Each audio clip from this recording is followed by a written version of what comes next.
আসসালামু আলাইকুম রহমতুল্লাহি বারকাতুহু। সুপ্রিয় শিক্ষার্থীবৃন্দ, আশা করি সবাই ভালো আছো। তো তোমাদের এখন আমি ফিজিক্স টু তৃতীয় পর্বের ফিজিক্স টু সম্পর্কে একটা সাজেশন দেব। ইনশাল্লাহ সাজেশনটা তোমরা ফলো করবে। আশা করি ফলো করলে অনেক উপকার পাবে। তো শুরুতেই তোমাদের নতুন বই 24 পৃষ্ঠার যে অঙ্কটা আছে, 1 নম্বর অঙ্ক, এই মিশ্রণের যে অঙ্কটা আছে, এই মিশ্রণের অঙ্কটা তোমরা অবশ্যই করার চেষ্টা করবা। একটা ইম্পর্টেন্ট অঙ্ক। ঠিক সেম আরেকটা অঙ্ক আছে, দেখো 3 নম্বর অঙ্কটা। এটা তার মানে একটা করলে এটা অবশ্যই পারবা। বাকি এখানে আরেকটা অঙ্ক আছে, দেখো 5 নম্বর অঙ্ক, 26 পৃষ্ঠা যে 5 নম্বর অঙ্কটা আছে, এই অঙ্কটা দেখো 100 গ্রাম বরফকে 100 ডিগ্রি সেলসিয়াস তাপমাত্রার বাষ্পে পরিণত করার কথা বলা হচ্ছে। তো এই অঙ্কের নিয়ম অথবা ওই প্রথম যে অঙ্কটা দিলাম এবং 5-এর মধ্যে যে কোনো একটা রচনামূলক অঙ্ক ইনশাল্লাহ থাকবে। এছাড়া তোমরা সংক্ষিপ্ত প্রশ্নের মধ্যে অনেক সময় পেতে পারো কোন তাপমাত্রায় সেলসিয়াস ও ফারেনহাইট স্কেলের পাঠ একই হবে, অথবা আসতে পারে কোন তাপমাত্রায় সেলসিয়াস ও রোমার স্কেলের পাঠ একই হবে। সিস্টেম একই, তুমি যদি সূত্র জানো তাহলে কিন্তু যেভাবেই আসুক না তুমি পারবা। কখনো কখনো সেলসিয়াস ফারেনহাইট আসে, কখনো রোমার র্যাঙ্কিন আসে, কখনো কেলভিন রোমার আসে। কিন্তু গতবারও কিন্তু এসেছিল। অঙ্কর বিষয়টা এই প্রথম অধ্যায় থেকে শেষ, আর কিছু না দেখলেও চলবে। এখন আসি আমরা প্রথম অধ্যায়ের অতি সংক্ষিপ্ত প্রশ্ন। যেমন ধরো, সুপ্ত তাপ কাকে বলে? পানির আপেক্ষিক তাপ এত বলতে কি বোঝায়? এরপরে আছে 3 নম্বর, পরম শূন্য তাপমাত্রা বলতে কি বোঝায়? থার্মোমিটারের মৌলিক দূরত্ব। বরফ গলনের সুপ্ত তাপ 80 ক্যালোরি বলতে কি বোঝায়? এটা খুব ইম্পর্টেন্ট প্রশ্ন। এই পরম শূন্য তাপমাত্রা, এটাও খুব ইম্পর্টেন্ট প্রশ্ন কিন্তু। এরপরে চলে যাচ্ছি, তামার আপেক্ষিক তাপ 400 জুল/কেজি/কেলভিন বলতে কি বোঝো? যদিও এটা কিন্তু 2 নম্বর প্রশ্নের মতোই, এটা তোমরা দেখতে পারো। এখান থেকে আর অতি সংক্ষিপ্ত আরেকটা প্রশ্ন দেখবো আমরা, সেটা হচ্ছে 15 নম্বর, আপেক্ষিক তাপটা। এই প্রশ্নটা অবশ্যই দেখার চেষ্টা করব। 36 পৃষ্ঠা কিন্তু। আমরা কিন্তু এই 19 নম্বর যে প্রশ্নটা, এটা কিন্তু আমরা সংক্ষিপ্ত 3-এ কিন্তু আমরা দেখে আসছি, 3 বা 4-এ। তো এক্ষেত্রে আর কোনো অতি সংক্ষিপ্ত দরকার হচ্ছে না এখান থেকে। তাহলে চ্যাপ্টার অতি সংক্ষিপ্ত যা ছিল মোটামুটি শেষ। এরপরে তোমরা এখান থেকে এই পার্থক্যটা, আপেক্ষিক তাপ এবং সুপ্ত তাপের পার্থক্য দেখবা। হয় এটা পরীক্ষা আসে, না হলে পরিচলন পরিবহন পদ্ধতির পার্থক্য আসে, আর না হলে ওই যে 3 প্রকার ফেরোচৌম্বক যে সম্পর্কে একটা পার্থক্য আছে, এই 3টা পার্থক্যের মধ্যে প্রত্যেকবারই একটা পার্থক্য আসে, তবে এটা আসার সম্ভাবনা সবসময় বেশি আর কি। এরপরে দেখো, তাপমাত্রার বিভিন্ন স্কেলের মধ্যে সম্পর্ক স্থাপন করো। এটা একটা মোস্ট ইম্পর্টেন্ট প্রশ্ন, যদিও 2 সেমিস্টারের সম্ভবত আসে নাই। ভালো প্রশ্ন কিন্তু একটা একটা। এরপরে এই যে কোনো বস্তুর তাপমাত্রা বৃদ্ধি বা হ্রাসের রাশিমালা নির্ণয়, এটাও একটা ভালো প্রশ্ন। পারদ ব্যবহারের সুবিধা অসুবিধা যে প্রশ্নটা আছে, এটা একসময় ভালো আসতো, এখন ইদানিং কম আসে, তবে 22 প্রবিধানে আসে নাই, আসতেও পারে এটা। তাহলে আমরা দেখলাম এখান থেকে 1 নম্বর বাদে 5 নম্বর পর্যন্ত আমরা সবই দেখবো ইনশাল্লাহ। এরপরে সংক্ষিপ্ত শেষ, মোটামুটি 4টা দিলাম এখান থেকে। চলে যাচ্ছি রচনামূলক প্রশ্ন।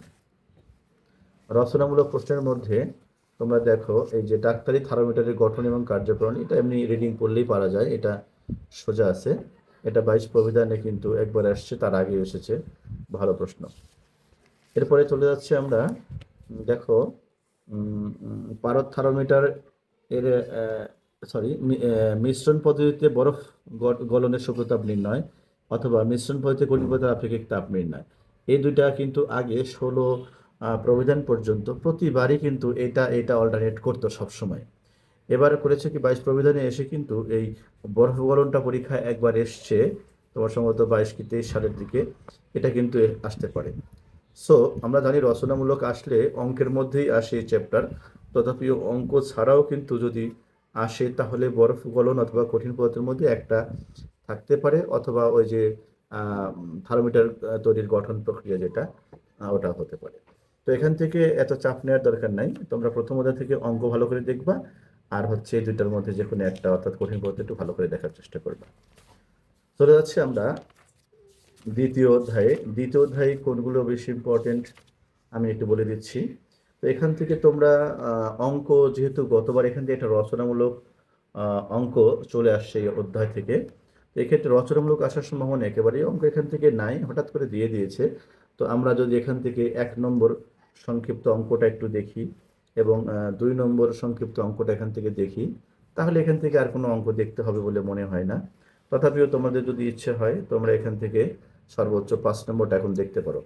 আর আমাদের গত বছর গত সেমিস্টার ফাইনালে কিন্তু এই যে 7 নম্বরটা কিন্তু এসেছিল, যদিও বই এখনো লেখেনি, এটা আমরা জানি। এরপরে চলে যাচ্ছি আমরা অতি সংক্ষিপ্ত প্রশ্নের মধ্যে চলে যাচ্ছি।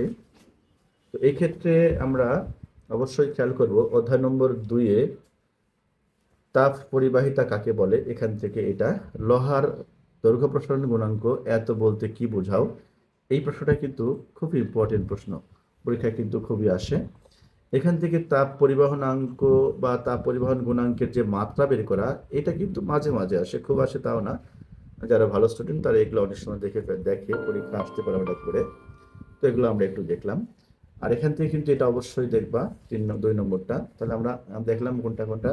এখান থেকে দেখলাম হচ্ছে 1, 2, 3 এবং 5, তিনটা কিন্তু ভালো ইম্পর্টেন্ট প্রশ্ন অতি সংক্ষিপ্তের জন্য। 1, 2, 3টা সবচেয়ে বেশি ইম্পর্টেন্ট, 5টা একটু নর্মাল। এখান থেকে তাপ পরিবহন গুণাঙ্ক বলে একটা শব্দ আছে, 7 নম্বর তোমরা দেখতে পাচ্ছ। এটা কিন্তু খুবই ইম্পর্টেন্ট একটা প্রশ্ন। তাপ পরিবহন গুণাঙ্কের সংজ্ঞা দাও। ঠিক আছে, তো এখান থেকে এটা মোস্ট ইম্পর্টেন্ট, আর অতি সংক্ষিপ্ত 2 নম্বরটা কিন্তু মোস্ট ইম্পর্টেন্ট। তাহলে 1, 2 এবং 5, 3 আর 7। এরপরে আমরা চলে যাচ্ছি 71 পৃষ্ঠায়, অর্থাৎ সংক্ষিপ্ত প্রশ্নের মধ্যে। তো এখান থেকে সংক্ষিপ্ত বলতে বিটা ইকুয়াল টু আলফা, এটা আমরা আলাদা করে পড়ি না, কারণ আমরা এখান থেকে রচনামূলক একটা পড়বো। রচনামূলক পড়লে নর্মালি আমরা সংক্ষিপ্ত এখান থেকে এমনি পারি আমরা, এটা আমাদের অপেক্ষা না রাখে না, যেটা পারবো। একইভাবে আমরা এখান থেকে যে পরিবহন পরিচালন বিকিরণ, এটা কিন্তু আমরা অবশ্যই পড়বো। বলছিলাম যে 2টা বা 3টা পার্থক্য আছে এই ফিজিক্স 2-এ। তো 3টা পার্থক্যের মধ্যে প্রত্যেকবার একটা পার্থক্য থাকেই, তার মধ্যে কিন্তু এটা একটা, এই পরিচালন পরিবহন বিকিরণটা, আর হচ্ছে ওখান থেকে আপেক্ষিক তাপ সত্য তাপ। এটা কিন্তু গত সেমিস্টার ফাইনাল পরীক্ষা এটা চলে আসছে, যেহেতু আর সেটা আমি আর আলোচনা করতে চাচ্ছি না, এটা না পড়লেও চলবে। এরপরে আমরা চলে যাচ্ছি স্টিফেন বোল্টজম্যান সূত্র আছে একটা, তোমরা জানো নিশ্চয়ই। এখান থেকে স্টিফেন বোল্টজম্যানের যে সূত্রটা 5 নম্বর, শুধু সূত্রটা পড়বে, এখান থেকে বেশি কিছু পড়ার দরকার নেই, শুধু সূত্রটা পড়লেই চলবে। আর এখানে সবুজ ঘর বলতে কি বোঝো বা গ্রিন হাউস বলতে কি বোঝো, গ্রিন হাউস ইফেক্ট ব্যাখ্যা করা, অর্থাৎ 4 নাম্বার এবং 5-এর শুধু সূত্রটা পড়বা। তাহলে আমরা বুঝলাম এখান থেকে পড়বো হচ্ছে 2 এবং 4টা বেশি করে পড়বো। আর তোমরা জানো যে এখানে বলছিলাম যে রচনামূলক পড়লে যেটা হয়ে যায়, তার মধ্যে 1 নম্বর অতি সংক্ষিপ্তটা যে দেখলাম এবং এই যে 8 নম্বর সংক্ষিপ্তটা, এই দুইটা যদি আমরা পড়ে ফেলি তাহলে রচনামূলক হয়ে যায়। যেহেতু রচনামূলক পড়লেই দুইটা হয়ে যায়, তাই আমরা আলাদা করে সংক্ষিপ্তটা আর পড়বো না। আমরা অবশ্যই কিন্তু ওই দুটা পড়ার চেষ্টা করব।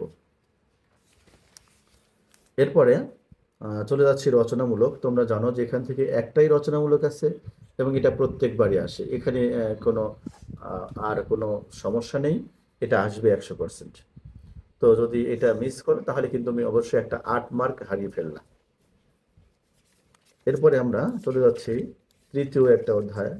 তৃতীয় অধ্যায় চলে যাচ্ছি, এখানে কোনো অঙ্ক পরীক্ষা আসে না, আশা করি আসবেও না।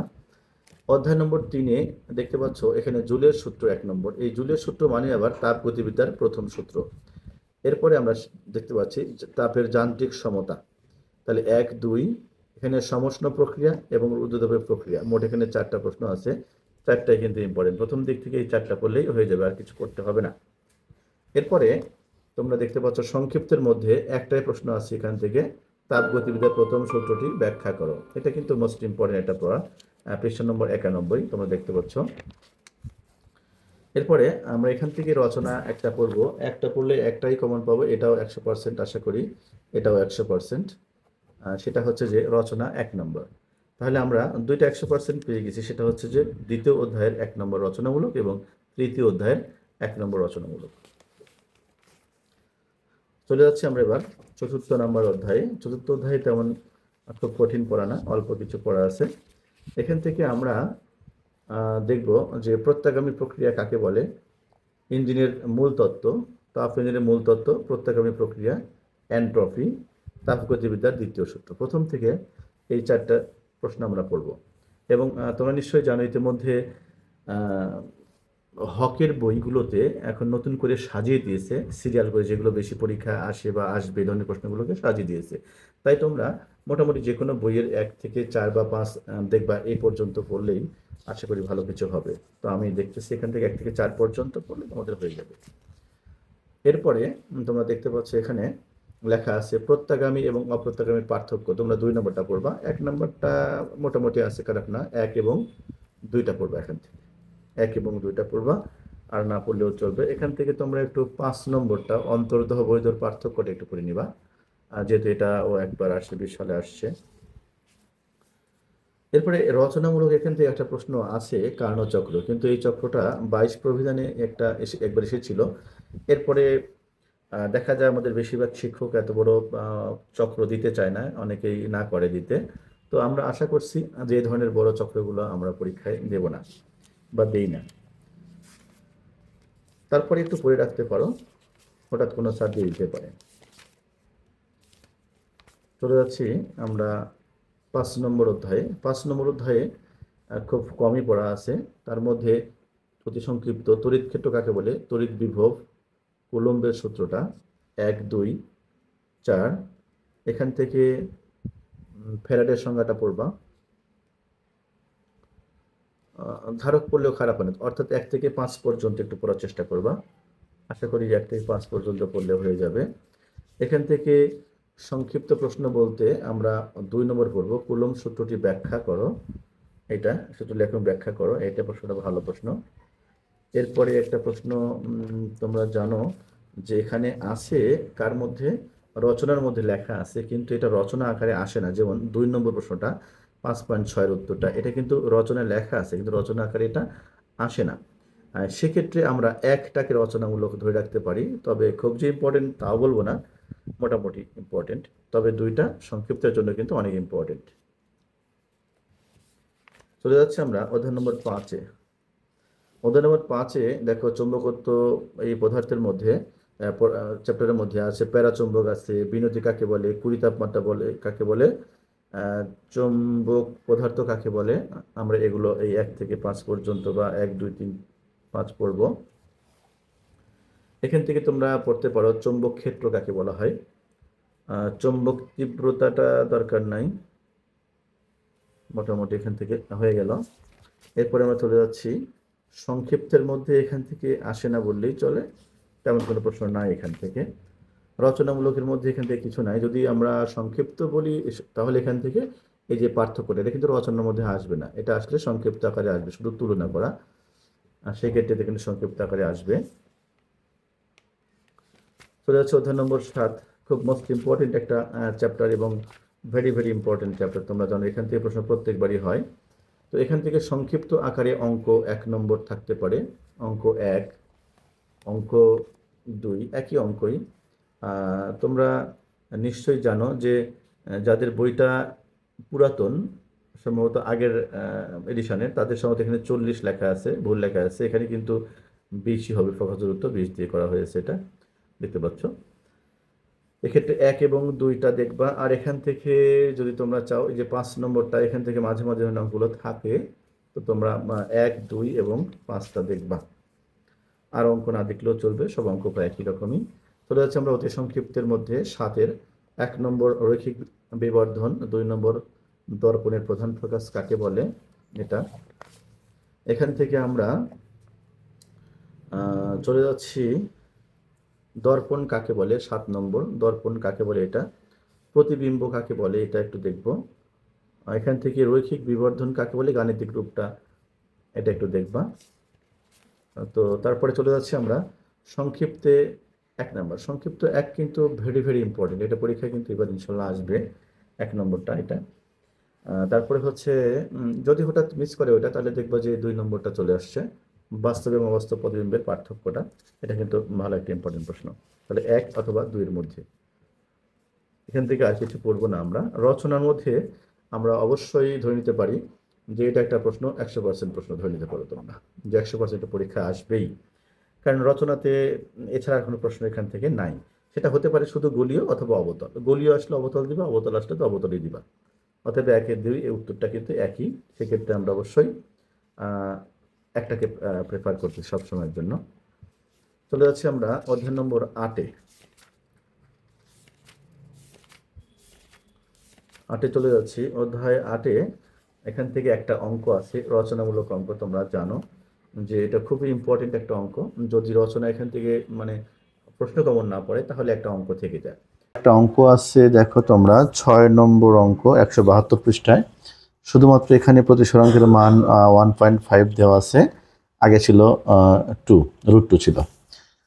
তাহলে অঙ্ক এখান থেকে শেষ। আমরা চলে যাচ্ছি অতি সংক্ষিপ্ত প্রশ্ন। অতি সংক্ষিপ্ত প্রশ্ন 1 নম্বরটা খুবই ইম্পর্টেন্ট, 2 নম্বর সংকট কোণটা খুব ইম্পর্টেন্ট, 3 নম্বর এটাও অনেক ইম্পর্টেন্ট। এরপরে চলে যাচ্ছি আমরা আলোর প্রতিসরণ কাকে বলে, 7 নম্বর প্রশ্ন। এখান থেকে লেন্স কাকে বলে একটু দেখতে পারো। আর পূর্ণ অভ্যন্তরীণ প্রতিফলনের শর্ত যদিও এসেছিল পরীক্ষা, এটা তারপরে দেখতে পারো। এখান থেকে আর অতি সংক্ষিপ্ত প্রশ্ন নাই। চলে যাচ্ছি সংক্ষিপ্ত আলোর প্রতিসরণের 2টি সূত্র বর্ণনা করা, 1 নম্বর। এখান থেকে 3 নম্বরটা খুবই ইম্পর্টেন্ট, 1 এবং 3 এর মধ্যে যে কোনো একটা আসতে পারে। এখানে সংকট কোণ প্রতিসরাঙ্কের মধ্যে সম্পর্ক নিয়ে এভাবে আসতে পারে পরীক্ষা, অথবা এইভাবে আসতে পারে যে এত প্রমাণ করো বা দেখাও যে। এছাড়া এখান থেকে সংকট কোণ কাকে বলে, এটা সাধারণত অতি সংক্ষিপ্তের মধ্যেই আসে, সংক্ষিপ্তের মধ্যে আসে না। আর একটা প্রশ্ন আছে এখান থেকে, পূর্ণ অভ্যন্তরীণ প্রতিফলনের যে সংজ্ঞাটা দিতে গিয়ে যে ব্যাখ্যাটা চিত্রসহ দিতে হয়, এটা একটু পড়তে পারো। এখান থেকে চলে যাচ্ছে আমরা রচনায়। যেহেতু লেন্সের প্রশ্নটা এবার পরীক্ষা এসেছে, এখান থেকে আর আমরা লেন্স পড়বো না। আমরা এখান থেকে প্রশ্নটা পড়বো হচ্ছে 2 নম্বর প্রশ্নটা, এটা পড়বো। এই প্রমাণটা ইনশাল্লাহ এবার আসবে। যদি এটা না আসে তাহলে অঙ্ক, আর অঙ্ক যখন চলে আসে তখন এটা চলে আসে, দুইটার একটা থাকে, আর না হলে লেন্স থাকে। যেহেতু লেন্স আসছে তাহলে হয় অঙ্ক, না হলে এই 2 নম্বরটা আসবে ইনশাল্লাহ। এবার আমরা 9 অধ্যায় থেকে দেখি কি পড়া যায়। 9 অধ্যায় থেকে একটাই শুধু প্রশ্ন আছে এখান থেকে, আলোকবর্ষের সংজ্ঞাটা। আর কোনো পড়া এখান থেকে নাই। তবে একটা প্রশ্ন থাকতে পারে, হাইগেন্সের নীতি যেটা আছে, হাইগেন্সের নীতিটা তোমরা একটু পড়বা। 10 নম্বরটা 193 পৃষ্ঠার যে 10 নম্বর আছে, এটা হাইগেন্সের নীতিটা অতি সংক্ষিপ্তের মধ্যে এটা পড়বা। আর একটা দেখালাম যেটা হচ্ছে আলোকবর্ষ, এই দুটা। আর কখনো কখনো আলোকবর্ষ বলতে কি বোঝায়, অর্থাৎ এইরকম একটু ভেঙে দেখে দেওয়া, মানটা বের করে দেওয়া, এটা 3 মার্কের জন্য আসতে পারে। 9 শেষ। আমরা এখন 10 অধ্যায় আছি। 10 অধ্যায় থেকে তেমন প্রশ্ন বলতে এখান থেকে ভালো ভালো ইম্পর্টেন্ট প্রশ্ন আছে। যেমন এখানে ক্যাথোড রশ্মি কাকে বলে 201 পৃষ্ঠায়, এক্স রে কাকে বলে, আলোক তড়িৎক্রিয়া কি, তারপরে হচ্ছে এখান থেকে এক্স রে 2টি ব্যবহার, ফটো ইলেকট্রন কাকে বলে, অর্থাৎ 1, 2, 3, 7 এবং 8। এখান থেকে সংক্ষিপ্তের মধ্যে আলোক তড়িৎক্রিয়ার যে বৈশিষ্ট্যগুলো আছে খুবই ইম্পর্টেন্ট, দেখে নেবা। এখান থেকে ক্যাথোড রশ্মির ধর্মগুলো যারা একটু পারো এখান থেকে একটু দেখে নেওয়ার চেষ্টা করবা। আর এখান থেকে রচনা বলতে আলোক তড়িৎক্রিয়ার যে সমীকরণটা আছে, আইনস্টাইনের আলোক তড়িৎক্রিয়ার সমীকরণ, এটা কিন্তু মোস্ট ইম্পর্টেন্ট এবারের জন্য। আশা করা যায় এটা 100% প্রশ্ন একটা। চলে যাচ্ছি আমরা 11 নম্বর অধ্যায়ে। 11 অধ্যায় থেকে কোনো অতি সংক্ষিপ্ত পড়ার দরকার আছে বলে মনে করি না। তবে এখান থেকে তোমরা একটু বোর মডেল যেহেতু এসছে রচনামূলক এবার, তাহলে বোর মডেলটা এবার আসবে না, আমরা রাদারফোর্ডের মডেলটা কিন্তু পড়ার চেষ্টা করব। অর্থাৎ এখান থেকে এই রাদারফোর্ডটাকে আমরা পড়বো সংক্ষিপ্ত আকারের জন্য, সংক্ষিপ্তের জন্য। আর এই যে বোর মডেল অনুসারে হাইড্রোজেনের পরমাণু ব্যাসার্ধ এবং শক্তির সময় নির্ণয়, এটা পুরো রচনার জন্য। তাহলে এটা হচ্ছে রচনার জন্য, আশা করা যায় ভালো একটা প্রশ্ন। আর এটা সংক্ষিপ্তের জন্য কিন্তু খেয়াল করবা, বোর্ডটা কিন্তু পরীক্ষায় চলে আসে, আর পড়ার দরকার নেই। অধ্যায় নম্বর 12-তে যাচ্ছি আমরা। 12 নম্বর অধ্যায় আছে এখান থেকে নিউক্লিয় ফিশন কি, অর্ধাও কি, তেজস্ক্রিয়তা কি, 1 2 3 তিনটাই পড়ার চেষ্টা করবো এখান থেকে। আর নিউক্লিয় ফিশন কি, নিউক্লিয় ফিউশনে পড়বা, ফিশনে পড়বা, দুটো সংজ্ঞা কিন্তু পড়বা। এখান থেকে অর্ধ এবং ক্ষয় ধ্রুবকের মধ্যে সম্পর্ক প্রায় প্রতি সেমিস্টার পরীক্ষায় কিন্তু এটা আসে, খুবই ইম্পর্টেন্ট একটা প্রশ্ন সংক্ষিপ্তের জন্য। এখান থেকে আমরা চলে যাচ্ছি এই যে নিউক্লিয় ফিশন এবং ফিশন যখন একসঙ্গে পরীক্ষা আসে আর কি, নিউক্লিয় ফিশন এবং ফিশন 3 মার্কের জন্য, এই যেখানে আছে হচ্ছে ফিউশন আর এখানে আছে হচ্ছে 5 নম্বরে আছে নিউক্লিয় ফিশন, এই দুইটা মিলে 3 মার্কের জন্য আসতে পারে। এখান থেকে রচনা বলতে তেজস্ক্রিয় ক্ষয় সূত্র সম্ভবত পরীক্ষায় এসেছিল, তবু একটু পড়ে নেওয়ার চেষ্টা করবা। এখানে চলে যাচ্ছি অধ্যায় নম্বর 13-তে তেমন কোনো পড়া আছে বলে মনে হচ্ছে না, শুধু এখান থেকে আপেক্ষিকতার বিশেষ তত্ত্বটা তোমরা একটু পড়বা। প্রথম অতি সংক্ষিপ্ত 1, আর কিছু নাই। এবার চলে যাচ্ছি 14 নম্বর অধ্যায়। 14 অধ্যায় থেকে কিন্তু অঙ্ক পরীক্ষায় আসে অনেক সময়। এই যে 1 নম্বর যে অঙ্কটা আছে 10 AMU ভরের সমতুল্য নির্ণয়, এটা কিন্তু AMU যখন বলবে এটা কিন্তু অবশ্যই মানটা চেঞ্জ করে নিবা তোমরা। সেক্ষেত্রে কিন্তু এখান থেকে দেখো 1.66 × 10⁻27 কেজি কিন্তু গুণ দিতে হবে, AMU কে চেঞ্জ করলে কেজি হয়ে যাবে। পরে এটাকে যখন আমরা আবার কি করব, যখন গুণ দিব মানটা কিন্তু চলে আসবে, একে কিন্তু আবার 1.6 × 10⁻19 ইলেকট্রন ভোল্ট করতে গেলে আবার এটা ভাগ করতে হবে, অবশ্যই কিন্তু মাথায় রাখতে হবে, নাহলে কিন্তু অঙ্ক হবে না। 1 নম্বর এখান থেকে আসছে অঙ্ক নম্বর 2ও দেখতে পারো, 1 এবং 2 দেখলেই হবে ইনশাল্লাহ। এরপরে তোমরা অতি সংক্ষিপ্তের মধ্যে এখান থেকে তেমন কোনো প্রশ্ন নাই, এখান থেকে শুধু যে আপেক্ষিকতার ওইটাই আছে, আপেক্ষিক তত্ত্ব কি এটাই। চলে যাচ্ছে আমরা সংক্ষিপ্তের মধ্যে আপেক্ষিকতা বিশেষ তত্ত্বগুলো বা স্বীকার্যগুলো লেখো এটা। আর এখান থেকে রচনা তো আর বলার অপেক্ষা রাখে না, এটা প্রত্যেকবারই পরীক্ষা আসে 1 নম্বর, এটা 100%। তো এই ছিল সাজেশন। আশা করি যা দিলাম এর মধ্যে তোমরা 80 মার্কস থেকে 85 মার্কস এমনিতেই কমন পাবা। আমি 90 বলবো না, 90 পেতে পারো, বাট আমি বলবো যে 80 থেকে 85 কমন পাবো ইনশাল্লাহ। আসসালামু আলাইকুম ওয়া রাহমাতুল্লাহি ওয়া বারাকাতুহু।